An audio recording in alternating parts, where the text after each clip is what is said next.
Good day.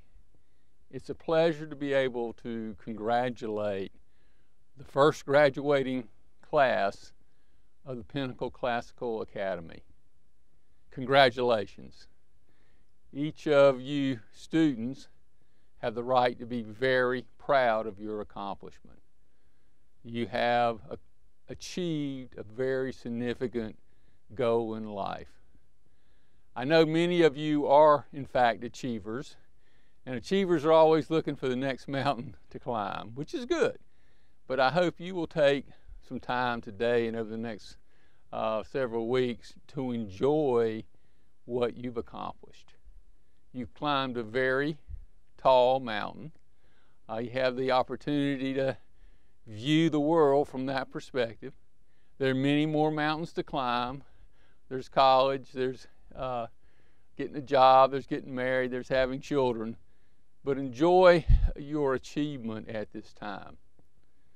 I also want to congratulate and thank the parents, the moms and dads, the grandfathers and grandmothers, the brothers and sisters, other family members, the significant others that are here today. No one ever accomplished anything important without a lot of help from their family and friends. You have the right to be proud of what your children have achieved. I'm sure that there was a lot of work that went into this process, having raised children myself.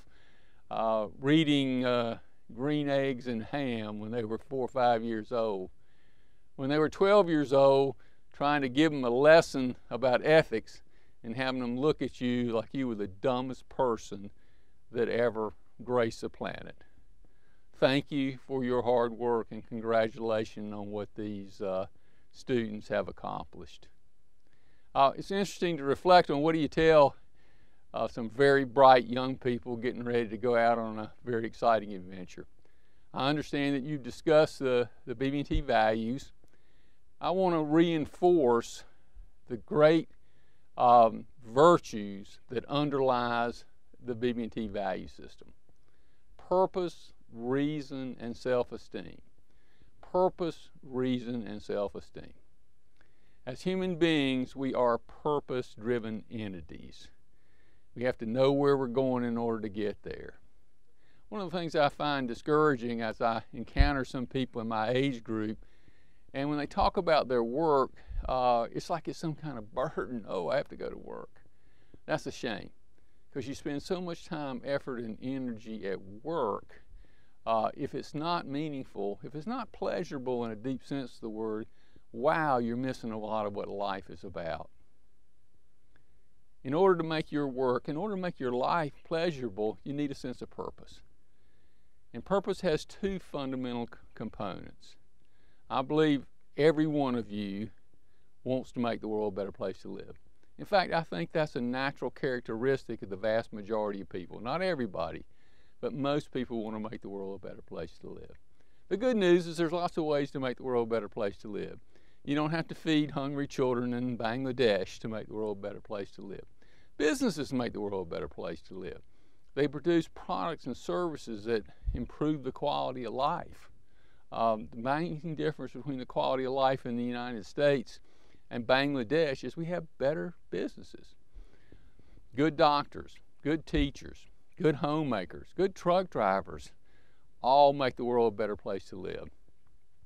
So you need to seek out some career that you feel like you're making the world a better place to live. It doesn't have to be dramatic. You might want to open a small restaurant that provides better food at lower prices. But you need to feel like you are moving the world just a little bit in the right direction. The second component of purpose, very few people talk about. You need to make the world a better place to live doing something you want to do for you. You have a fundamental right to your own life. And if you were to make the world a better place to live and you didn't enjoy it, you will have wasted the most precious thing you have, which is you. So you need to make the world a better place to live doing something that you enjoy doing. The means by which you accomplish your purpose is your capacity to think. We use the term reason. Everything that's alive has a method of staying alive. A lion has claws to hunt, a deer has speed to avoid the hunter, and we have the capacity to think. And our capacity to think, our ability to reason, is literally our only means of survival, success, and happiness. There are no shortcuts, there are no free lunches. When I talk about thinking, I'm not really talking about having a high IQ, although it may be good to have a high IQ, but I'm on a university campus now, and there's some people with very high IQs that are pretty crazy. What I'm talking about is a form of mental discipline, a commitment to being a lifelong learner, a commitment to constantly improving your understanding of the world. And people that commit themselves to be lifelong learners tend to study more, they read more, but interestingly enough, they're particularly affected at learning from life experiences. A lot of the big lessons that we learn do in fact come from our actual concrete experiences in life. And if you look at people that are significantly better at experiential learning, they do two simple but profound things well. Probably everybody watching can associate with learning from your mistakes. You probably have mistakes that have changed your life because you've learned from them. On the other hand, a lot of times we don't learn from our mistakes, and we get to do them over and over again. Superior experiential learners learn more effectively from their mistakes because they refuse to evade. They don't just recognize that they made a mistake, but they search out the deepest cause of that mistake, and therefore they learn far more effectively from their mistakes. The second thing that superior experiential learners do is recognize that life is a constant education if you choose to make it one. When I was running BB&T, I would go visit many of our markets and have lunches and dinners with our local advisory board members who were community and business leaders. I never had a boring dinner or better boring meal with these individuals. They were always asking questions. They were always providing feedback. You could understand why they had been so successful.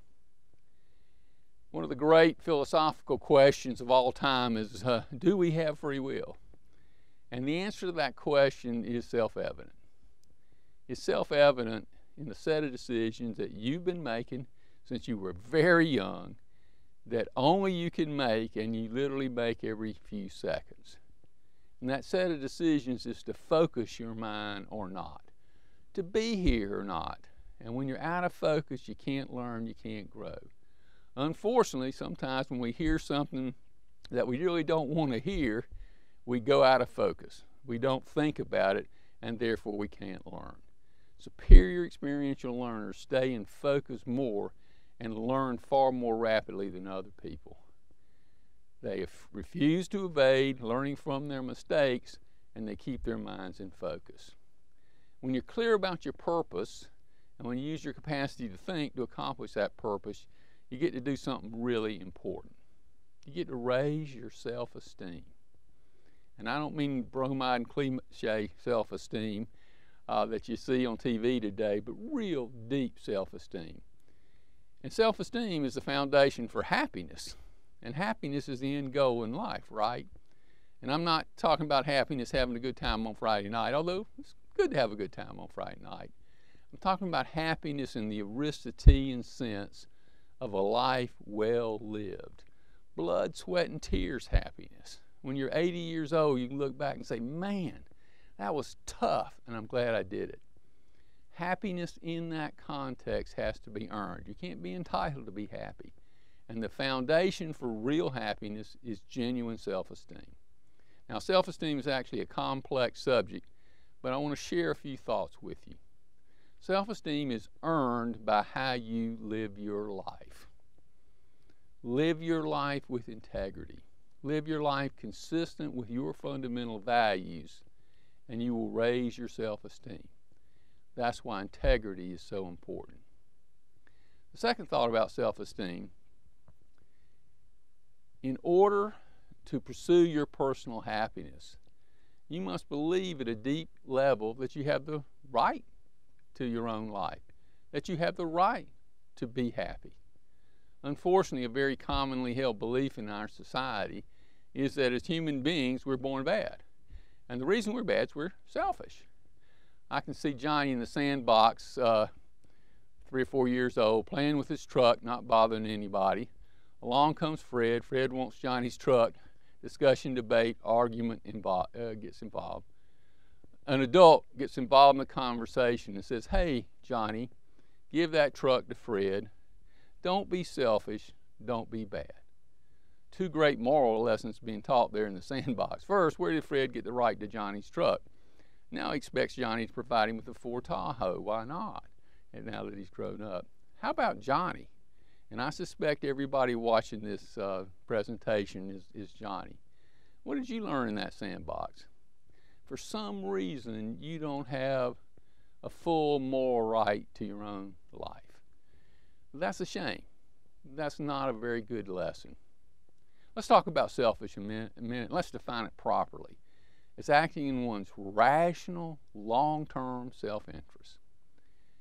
The reason it's important to get the definition right is we get a false dichotomy. And the false dichotomy is to take advantage of other people or to self-sacrifice, neither one of which makes any sense. In fact, a lot of people think taking advantage of people is selfish. The irony is taking advantage of people is not selfish, it's self-destructive. It's self-destructive in 2 ways. First, you might fool Tom, Dick, and Harry, but they're going to tell Jane, Susie, and Aubrey, and nobody's going to trust you. And if you're not trusted, you're not going to be successful, and you're certainly not going to be happy. In a second context, if you try to manipulate somebody else's consciousness for your own benefit, you're going to do more damage to you than you do to them. In my career, I've met lots of successful people. I've never met anybody that was both successful and happy that I think got there taking advantage of other people.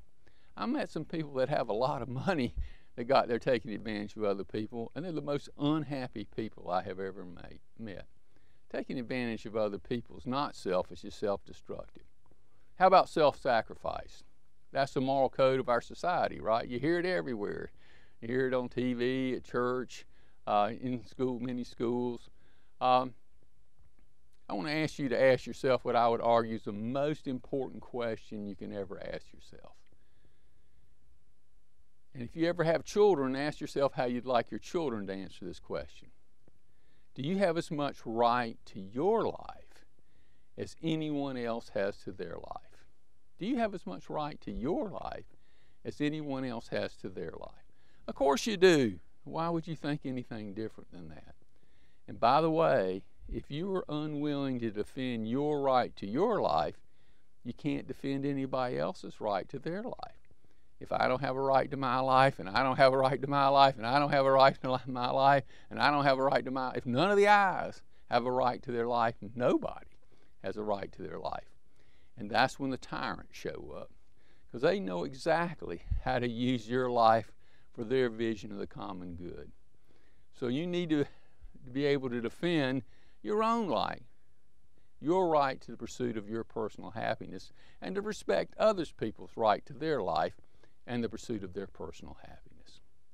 So taking advantage of other people and self-sacrifice, neither one make any sense.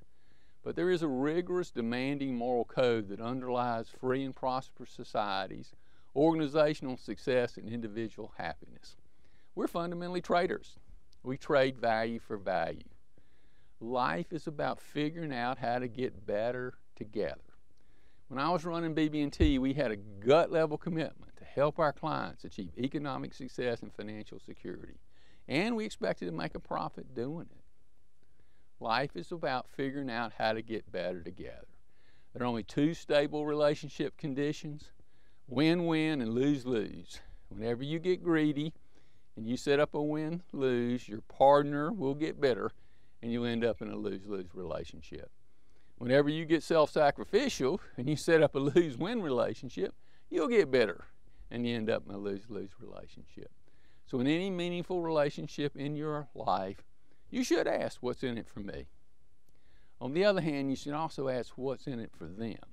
Because if there's nothing in it for them, at the end of the day, there's nothing in it for you. The foundation for personal happiness, organizational success, and societal well-being is a commitment to creating as many win-win relationships as possible. It's about figuring out how to get better together. And of course, it's in your rational self-interest to help the people you care about, your family, the friends, the people you work with. Human relationships are very important to all of us. I support the United Way. I support the United Way because I wouldn't want to live in the kind of community that would exist if there were no United Way, and I wouldn't want my children to work in that kind of community. I think it is in my self-interest to support the United Way because it does a lot of good in our community. So, what would be required for you really to act in your long-term rational self-interest? First, you'd have a sense of purpose, making the world a better place to live, doing something you want to do. You'd take care of your body, you'd exercise, you'd eat the proper foods. You'd take care of your mind, you'd read, study, think. You'd work hard to create healthy relationships with as many win-win relationships as possible, and you'd have a rational value system. What if everybody had a sense of purpose, did the best they could to take care of their body, did the best they could to take care of their mind, worked hard to create win-win relationships, and had a rational value system?